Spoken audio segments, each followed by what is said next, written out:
Tonight, when you get sick, you probably reach for a pill, a phone, or a plan. But the real answer is far stranger. For most of human history, sickness was not a small inconvenience. It was a test of whether your group could keep you alive. If you woke up burning with fever, your world shrank fast. Your head pounded, your stomach turned. Every sound felt too loud, every movement too heavy.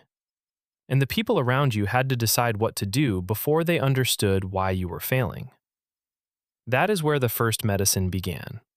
Not in a lab, not in a hospital. In a camp, around a fire, with people watching one another suffer and trying, again and again, to make it stop. Archaeology keeps showing the same pattern. Sick people were not always abandoned. Some were carried. Some were fed. Some were watched over for days, weeks, even years. That matters because survival in the ancient world was never only about strength. It was about care. One of the clearest clues comes from Neanderthals. At Shanidar Cave, researchers found a man who had survived severe injuries that would have made hunting nearly impossible. A damaged arm, limited vision, major joint disease.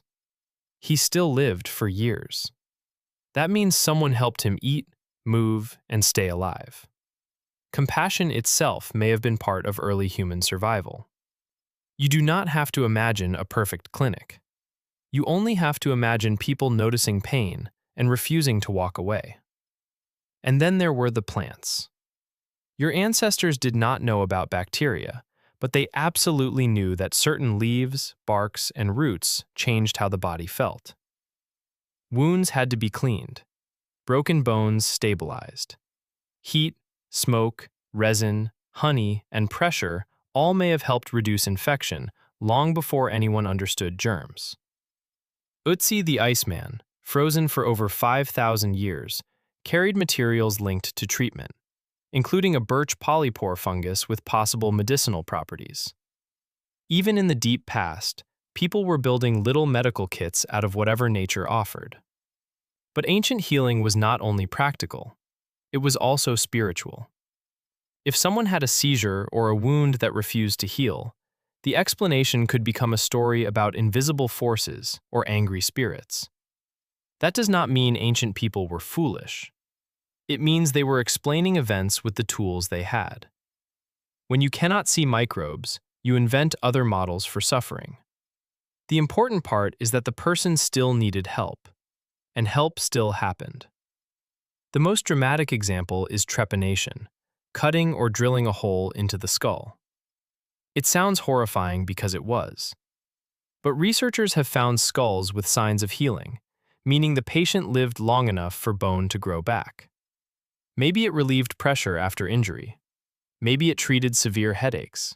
Ancient people were observing, adapting, and sharing knowledge under brutal conditions. They did not have antibiotics, but they had pattern recognition. They did not have pharmacies, but they had memory. They did not have lab coats, but they had caregivers. The moment a group chooses to keep a weak person alive, everything changes. Knowledge gets passed on. Children get protected. Elders can teach. The group becomes more than a collection of bodies. It becomes a system for survival. Modern medicine feels like a clean break from that world. But it is not.